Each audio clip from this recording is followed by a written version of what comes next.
Most people don't realize that millennials didn't grow up in chaos. They grew up in transition. That difference matters more than almost anyone admits. If you're a millennial, you didn't just witness change, you were shaped by it.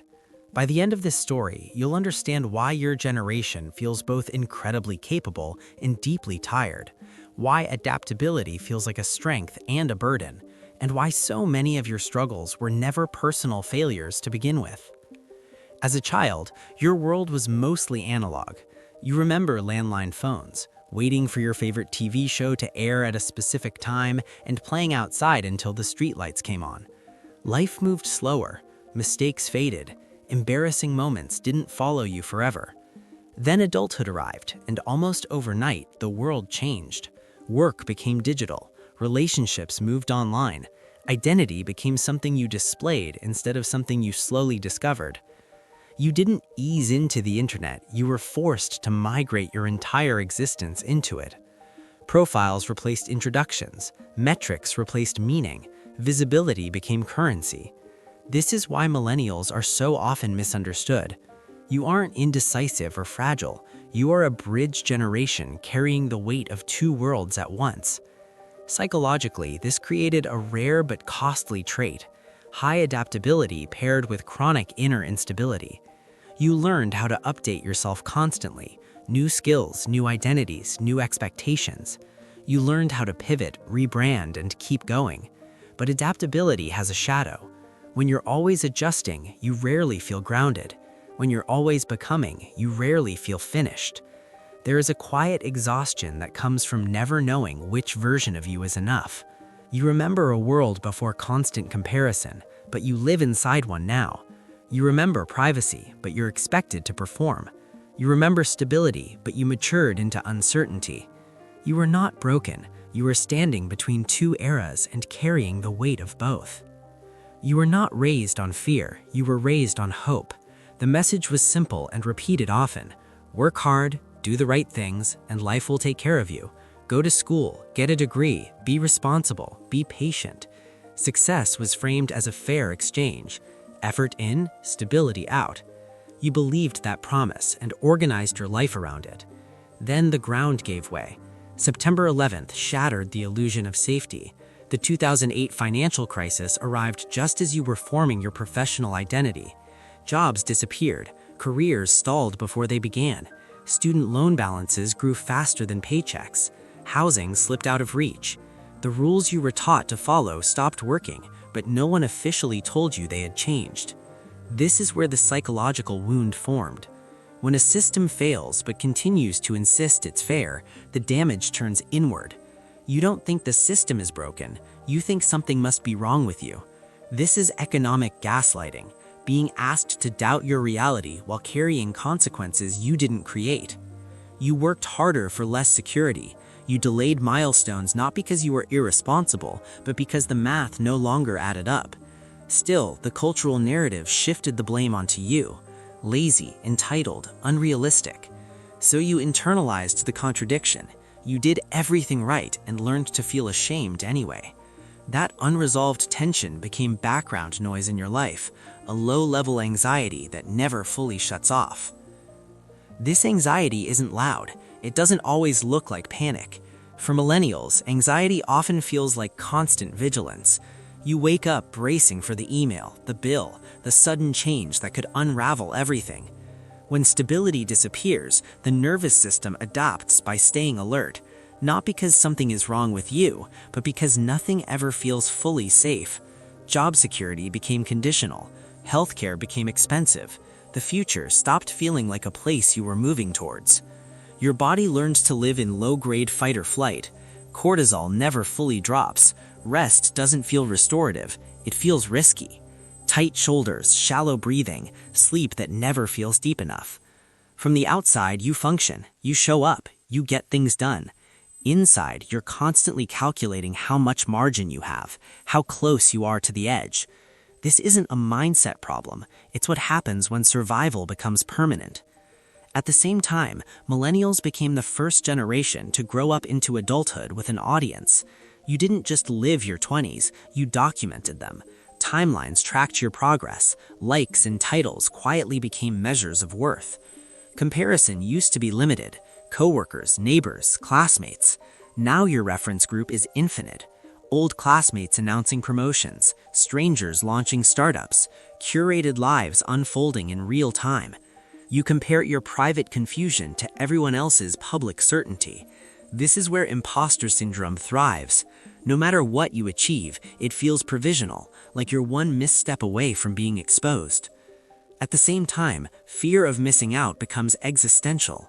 Not fear of missing a party, but fear that life itself is happening somewhere else. So you perform stability, you curate resilience, you post proof that you're okay. Living under constant observation reshapes identity. When you're always being seen, it becomes harder to know who you are when no one is watching. Reflection gets replaced by reaction, authenticity by optimization. This isn't vanity, it's adaptation. Millennials entered adulthood just as stable careers collapsed. Short contracts replaced long-term security. Algorithms replaced gatekeepers. You weren't just hired, you were ranked. In this environment, self-branding wasn't optional, it was survival. When institutions stopped offering loyalty, identity became leverage. You learned to sell your story because invisibility became dangerous. From the outside, this looks like narcissism. From the inside, it's insecurity trying to stay afloat. There is truth here that needs to be held carefully. Yes, some narcissistic traits increased, but not out of entitlement. In a system that demands constant visibility and validation, some people protect fragile self-worth by inflating it.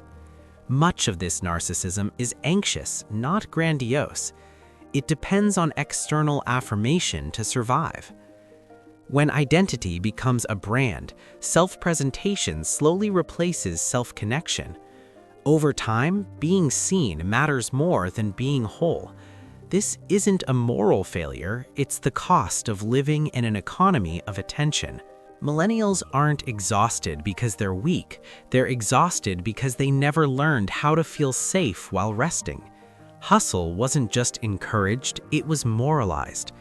Every skill had to be useful, every passion had to be profitable. Even joy became measured by output.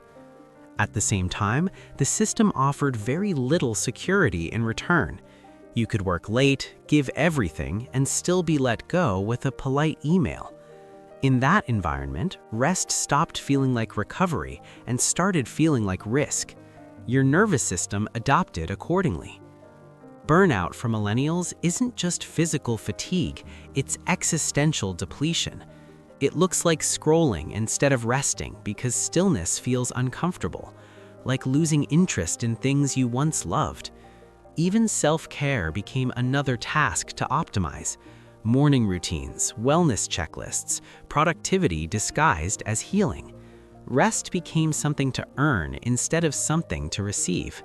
Many millennials also grew up with emotional uncertainty at home. Divorce rates rose. Dual income households became necessary. Parents were often overwhelmed, anxious, or emotionally unavailable. Love was present but inconsistent.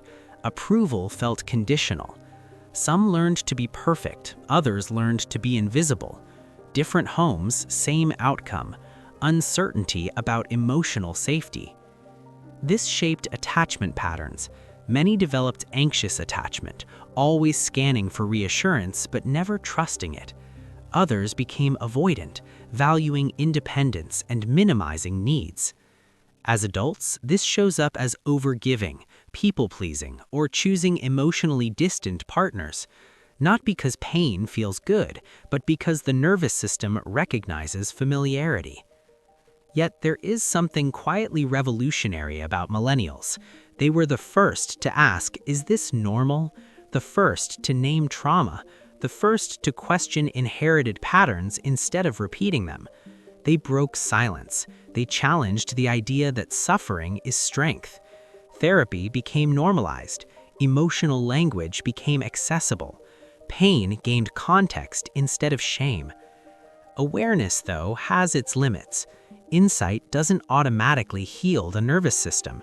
For some, understanding became another form of control.